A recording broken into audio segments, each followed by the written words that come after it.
All right, folks, welcome back to Sum Shenanigans. This is a series designed to provide you with tangible teaching tips that you can use in your classroom. My name is Bri. I'm a professional learning specialist at CPM and former high school teacher.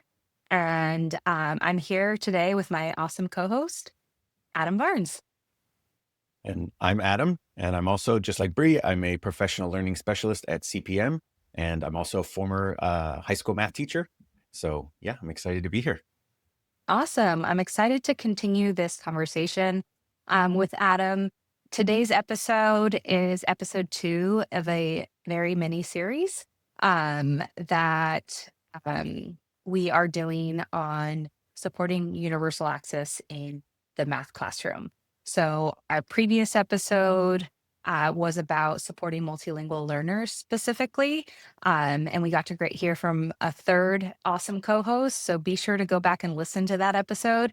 But today we are going to focus on how to support students with exceptionalities in the math classroom.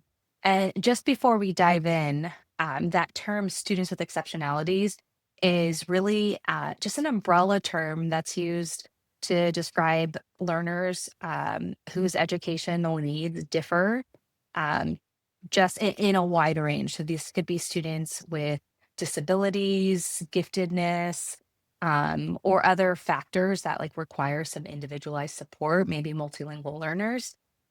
So a lot of the strategies um, might overlap with some of the strategies that we talked about before, but we're really thinking about how can we plan for all learners, specifically those in Universal Design for Learning, which is a framework to support all providing all learners access. Um, they talk about planning for the margins. So the margins being, those students that might need more individualized support. If we can plan for those students, we can essentially plan to support all students and provide students access. So that's what we're going to be looking at today. Yeah, I'm excited. I mean, again, it goes down to even our CPM slogan, right? More math for more people. And as teachers, it's critical that we create classroom environments that benefit all students, not just, Yes. the traditional student or even not just those at the margins, right? We want to provide access for all students to get into that curriculum and to get into the math. Absolutely. Absolutely. So, as we normally do, we're each going to share 2 tips that we hope are timely and straightforward and something that you can maybe take back to your classroom, try it out right away. So, Adam, I'm going to let you go ahead and start us off. All right, I'm honored. Thank you. So, um, students with exceptionalities. It's a little bit out of my comfort zone. I'm just going to be Mm, completely vulnerable here. yeah. Um, it's not something I have personal experience with myself or anyone in my immediate circle. So I found myself when I was in the classroom leaning on the support and the knowledge and the expertise of my colleagues around me. And so when I was kind of reflecting on those practices and um, those procedures that I had in the classroom, the biggest advice that I would go back and give myself or give any teacher is really it's about that classroom environment. And it's about creating that safe environment for all students.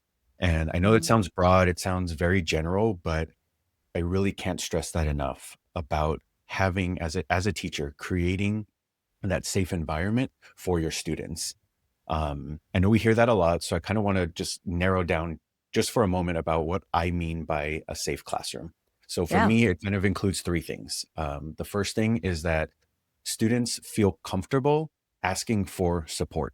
They need help, they need a tool, they need a resource, something Mm, like that. A safe environment needs to provide those opportunities for students to feel comfortable. So whether it's going to a peer, whether it's going to the teacher, right? Students know that when they need help, that they can go ask for it.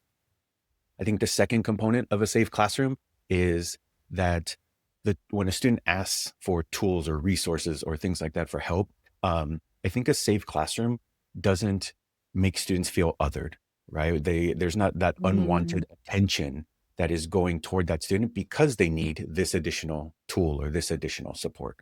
And then the last thing, when I thought about like what a safe classroom is for students, is that they're able to share their work and their thoughts in a way that's most comfortable for them. So that could be yeah. verbal, that could be writing, drawings, right? Things like that. And I think those three components are part of your classroom. I think it just provides a really safe space, um, specifically with those students with exceptionalities in mind, right? Providing that safe environment for them to feel comfortable asking for support, not feeling othered because they need that support, and then being able to share their work and their thoughts in a way that's comfortable and meaningful for them. Yeah. Yeah. I absolutely agree. And as you were talking, I was just making so many connections back to um, our previous episode about supporting multilingual learners.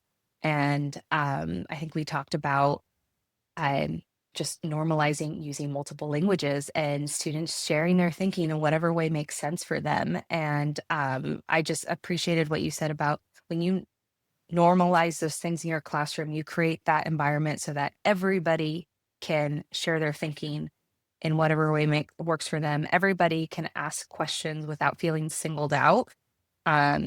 It in particular supports students who might need that extra support, um, and help them to not feel othered. I love that term that you use there.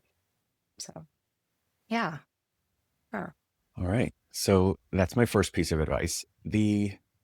So that's more of a collaborative classroom environment kind of piece of Hmm. advice for teachers. The other kind of advice that I would give or tip I would share is really centered around that note taking and that information organizing. Mm, So one thing that I realized is, while I was in the classroom, is especially I taught mostly freshmen, so freshmen need a lot of support, right? yep. They're new to the classroom. The high school is brand new for them. They get lost on campus sometimes, even still. And so when I think about how to support students in the classroom, it's really providing them an a template, I would call it, to take notes, but still allowing that freedom for them to Yeah. make it make sense for themselves. And so when I think about students with exceptionalities, um, I think giving them or providing a template that they could take notes on, but still have the freedom to make it work for them.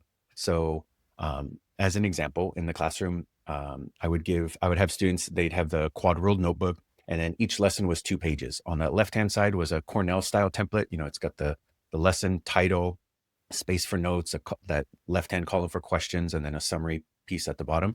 And then the right side was just blank for notes. And that's where they did a lot of their procedural practice. So the left Mm, side was notes, vocabulary, anything where we are introducing a new topic or those problems are more exploratory. Those went on the left side of the left side page for that lesson. The right side page was for procedural. And so students knew that as we moved along and we were creating this interactive notebook, okay, if I want to, let's say, review factoring, do I not hmm. understand what factoring is or what the term factoring means? Okay, I'm going to go find factoring and look at the left side. Or do I need a refresher on how to factor? Okay, I'm going to go find my factoring notes, but I'm Mm, going to look at the right hand side. So my goal was to provide them a template, but then they still had the freedom to make those notes have meaning to themselves. So I didn't provide yeah. them with a list of steps. They would write their own steps, or they would write down, what factoring means in their own words, things like that. So that Yeah. would kind of be my advice as we think about supporting students with exceptionalities is what template for note taking can we provide them? But then that also leaves room for freedom to make it make sense for them. Nice. I think that's really cool. It sounds like their notebooks were kind of set up in a way where they knew where to find like resources within their own notebook, like their vocabulary or their, actual worked problems, which, kind of turned into worked examples. And it sounded like you set up a good system for them to not only get started on the math, but then also be able to persevere because they have these built-in resources in their notebook. So I think that's super awesome. And especially for students like with who need extra support with like those executive functioning skills, like being able to, you know, recall ideas, that memory. Um, being able to organize their thinking and then create a plan. Um, I think that's helpful for all students, but especially for students who need that extra support. And I love what you said about like you're setting them up, but then you're still leaving them that space um, um, to come in and do the math and to still show their own thinking. You're not just like doing it step by step for them. So I think that's super awesome. And the other thing that kind of helped me make connections too is like when we talk about teaching and this discovery-based learning, this problem-based learning, right? It's about having a template, like a lesson plan template, but then allowing Hmm. students freedom to approach problems and tackle problems in a way that makes sense for them. That still, leads them to an answer. But when we do that as teachers, we get to see a lot of cool procedures that maybe we wouldn't think about doing. And I Yep. noticed that when it came to these interactive notebooks is, okay, here's a template that I would really like you to follow. I think it's beneficial for you, but you have the freedom to do that. And what I noticed is students were, Mr. Varnes, do you have highlighters? Do you have markers? Do you have tabs? Right? They immediately started thinking of how can I make my notebook better because I have the freedom to do so. Right? How can I make it make sense for me? And so I would have students asking for those little, pull off tabs, and they would Hmm. write in their notebooks. They'd write all the large topics, so they'd write factoring or congruent triangles, and then it just made it that much easier to find. But those things were not. That's not how I take notes, so I wouldn't think to do those things. But because I allowed the freedom, students came up with these ideas, and it was just really awesome to see a lot of the cool interactive notebooks that they created over the school year. Oh, I love that. I love that. And I love that that provides a skill that they can take to other classrooms too, where they can own their own methods of organization. And that just primes them for learning, right? Like they don't like, okay, I'm just picturing all the times where I asked a student, like, can you find this set of notes or find this document? And it's like you open the backpack and you're like, oh my gosh, where do we even start? Right. Right. So that just takes that step away and not only just like let students get right to the learning, but also it's in a way that makes sense to them. So um I think that's really, really awesome, especially because I think one of the pitfalls that I would say I stepped into as a teacher supporting students with exceptionalities, and I think many people do, is like very, very tight hand holding. Mhm. And like it comes from a place of wanting to support students. Like we see students who are struggling, who are just it feels like they are grasping for straws. It feels like we're grasping for straws. And sometimes we're like, okay, let me just do this for you, whether it's organizing your notebook or whether it's just like sometimes even doing the math, like let me walk you step by step. Um, and the reality is that our students can do things and like they do need support, but there is that balance of saying, like I'm gonna help you here. I'm gonna help you get started, but like I'm gonna challenge you to take this and move forward with it. So um yeah. All right. So those So are mine. I'm awesome. excited to hear about your tips and advice for classrooms that support students with exceptionalities. Awesome.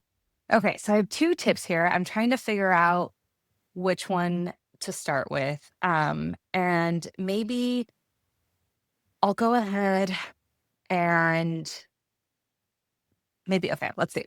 Um, so just hearing you talking about helping students organize their math and giving them access, kind of um kind of links to the the tip that I was thinking about. And um that tip is essentially to communicate with students, special education teachers, their resource teachers, their paraprofessionals. Um, and um, the link that I see there is that you're focusing on keeping students organized, and um, what I found is that it's really important to keep all teachers supporting like like specific student organize and like providing them with a roadmap. So I want to talk about a couple ways that a couple things that I've tried, but also things that I might try a little differently. So, for every chapter, I would not just me, my department or my PLC, my integrated one PLC. We would identify essential skills or essential learning targets, and we'd create a document where we would list those for each chapter. And on that document, we also had space where students would reflect where on their progress towards that learning target, right? Like, this is something I feel good about. This is something I know. This is something I need extra practice with. This is something I feel really lost in. And we've built in time for them to reflect on that progress. Um, and then the last component of it was where to find extra practice. Mm. And we got that extra practice from the review and preview problems. So if you're using CPM, at the beginning of each chapter, CPM lays out what some of those big ideas are, which is what we used to help us generate our essential skills or our essential learning targets. And then it also breaks up the review and preview problems by topic. And that helped us to sort of generate this list of extra practice problems. And so I remember the resource teachers telling me how, not just me, but me and my PLC, how thankful they were to just know what math we were focusing on. Mhm. And like, that sounds so simple, but a lot of times, like, we don't have that time to collaborate with all stakeholders. Even in co-teaching positions, I always hear teachers say, like, I don't have time to plan with my co-teacher. So a lot of times, these other teachers who are supporting our students just as much as we are, they are sort of walking into our classrooms and just helping as they go, right? But if they had a roadmap and knew what math we were focusing on, that would be helpful. One of the other things that I remember the resource teacher telling me was that this allowed them to make connections to the student's math IEP goal, and then help them find extra practice problems, and then also that space to reflect, let them know where the students were feeling, how they were feeling about that goal. So similar to your sort of support with organization, this was a way to like keep students in the driver's seat of their learning, right? And just know where they're at and know where they're going, and then like involve all stakeholders. So that was really helpful for me. Yeah, no, I think that's great advice. So a thought and a question came up while you were Yeah. talking. So the thought is, and I think you kind of referenced it. Like, I've been in IEPs where we're sitting down and we're trying to determine, okay, what is an appropriate goal? And the Hmm. resource teacher brings up a goal about, let's say if it's integrated one, it's about finding the equation of a line.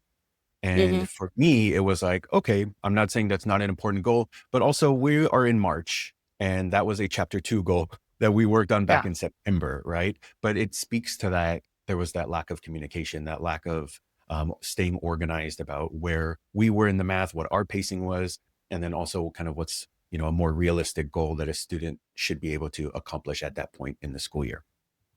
So that was kind of the thought. You mentioned like giving students the space to reflect. I'm interested, like, what did that look like? And was that during class time? Was that, in a separate support period? Like, what was kind of that reflection process for the students and these goals? Yeah, I would say during the class time, we would take time, um, not every class period, but maybe like at the end of a section, Mm, or after we had just had, sometimes we had extra time to do some extra practice, and maybe I was doing an exit ticket. So sort of like when that concept had sort of they had time to sort of understand it and get some ample practice. yeah. Um, it was at kind of certain times in the chapter. So maybe a couple times before the chapter and then at the end of the chapter too, because at the end of the chapter, um, our review and preview or our homework, sort of, there were a couple days of a like, do what you need to do.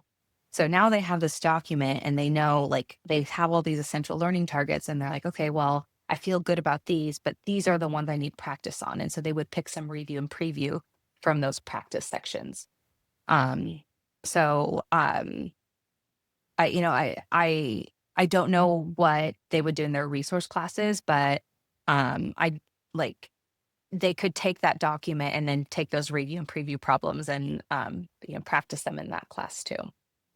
So And what I like about uh, that aspect as well is obviously number one, you're providing students that reflection time, right? Like mhm. hey, reflect on your learning, make connections. What where are you good? What's a strength, and what's an area of improvement that you have, and start to recognize those yourself, right? I just think that's an awesome skill.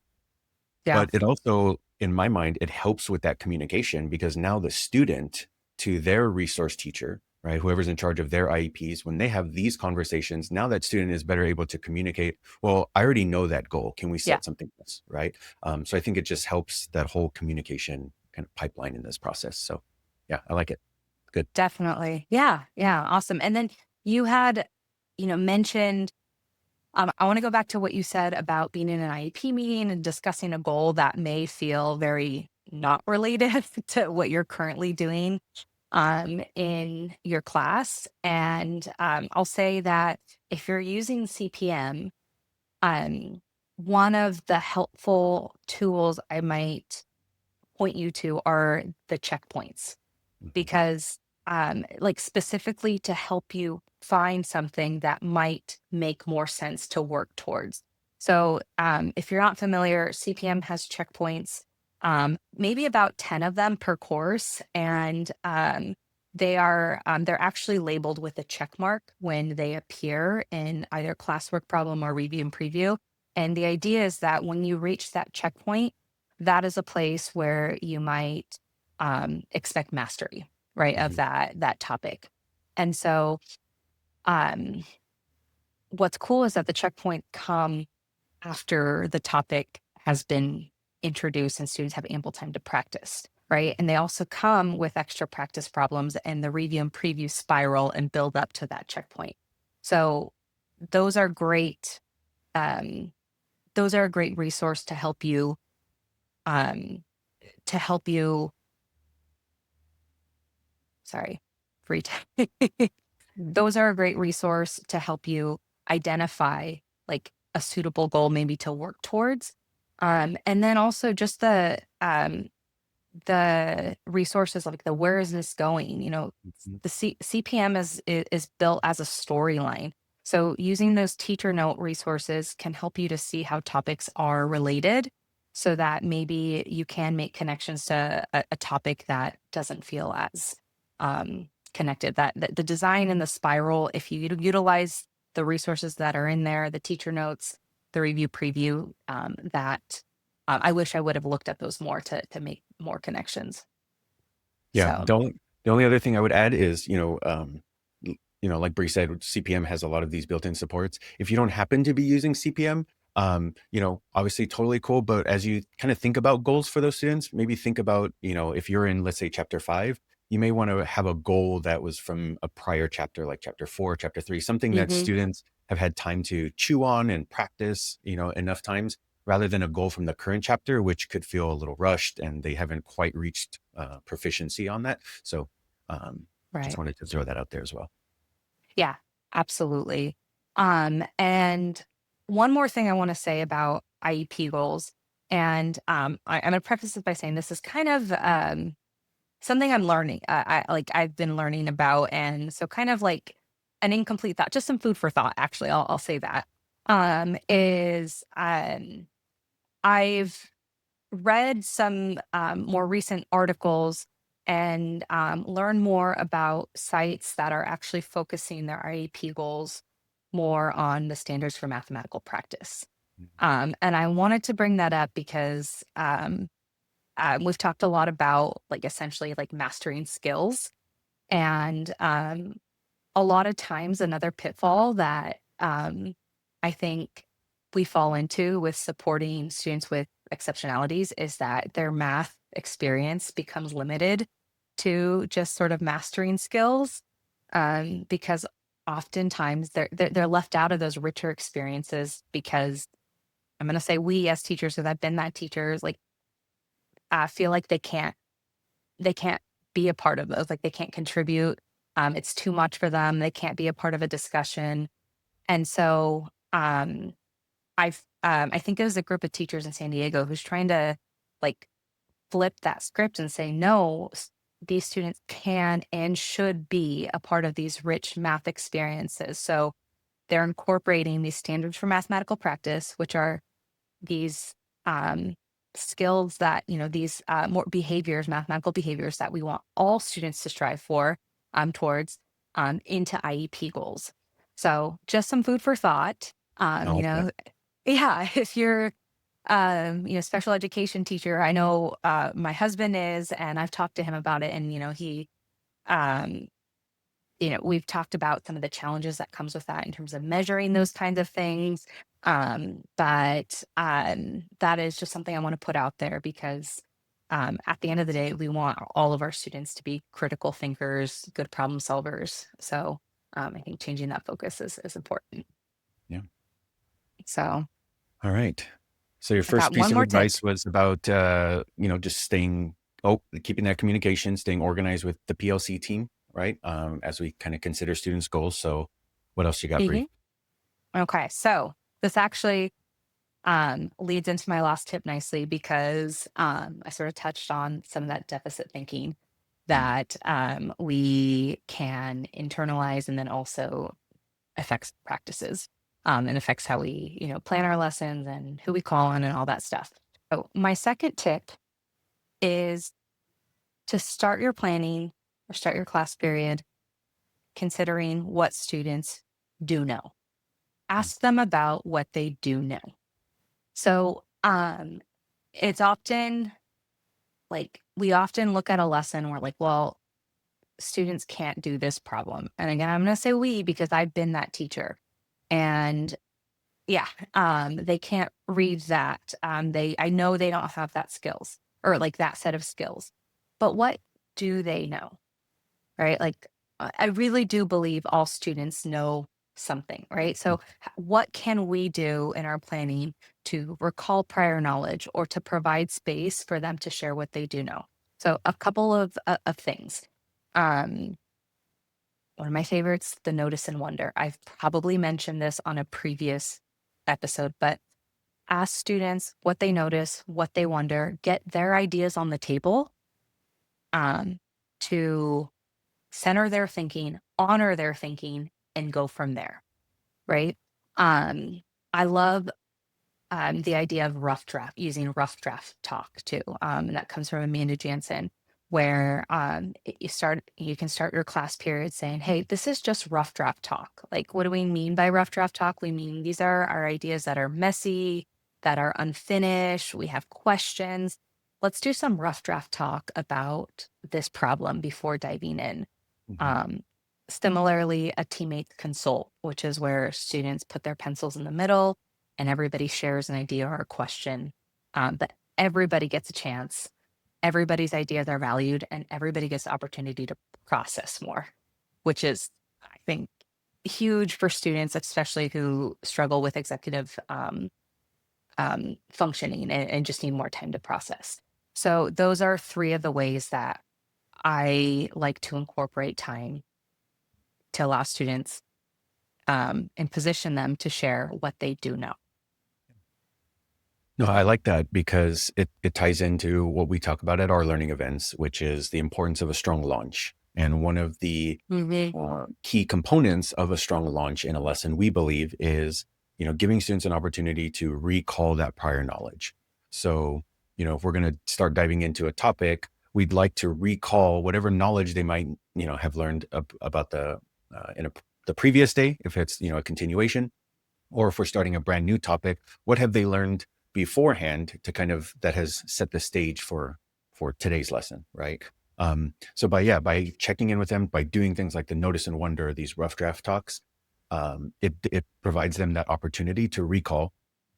But what I like about those as well is, um, when we have these conversations and we call on students, whatever it may be, we're not just checking in with that individual student. We're getting that thinking and we're drawing it out.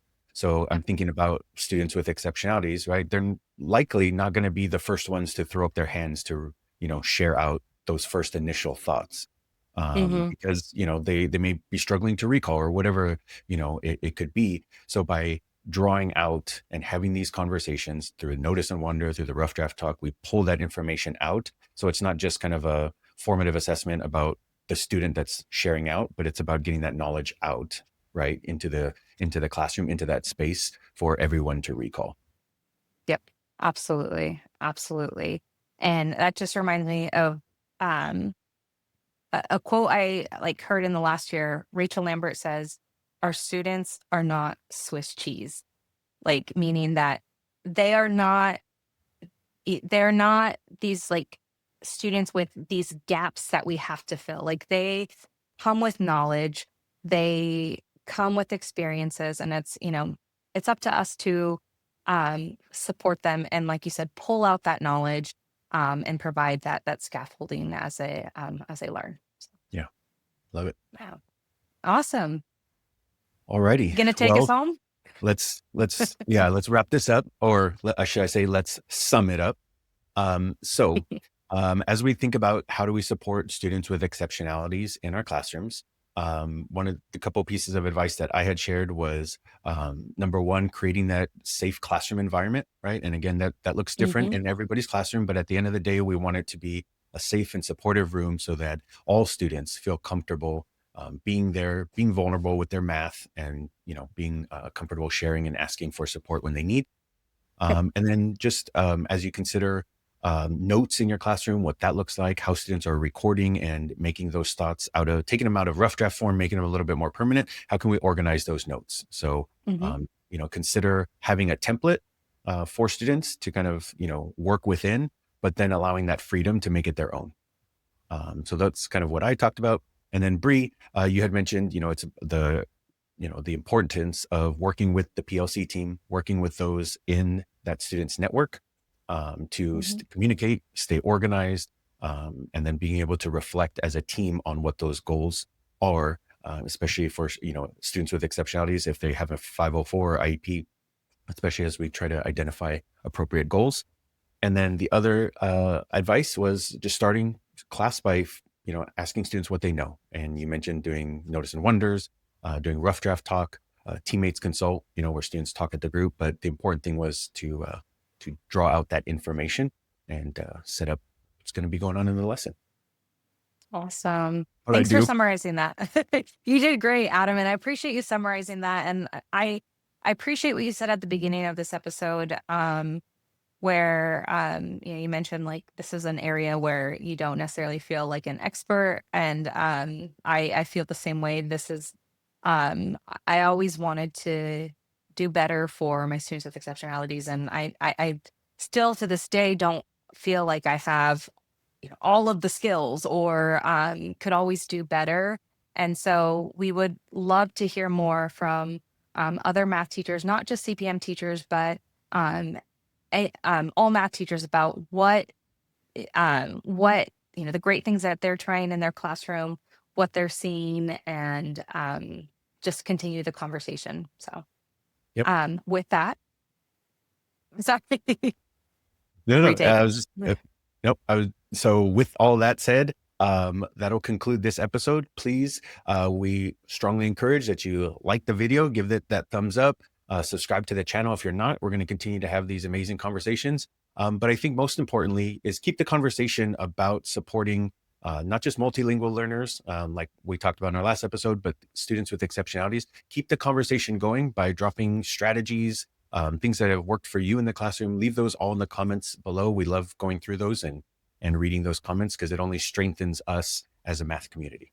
So we Absolutely. encourage you to do those things. And I think with that said, that'll conclude this episode. We appreciate you tuning in, and we'll see you on the next one. See you next time.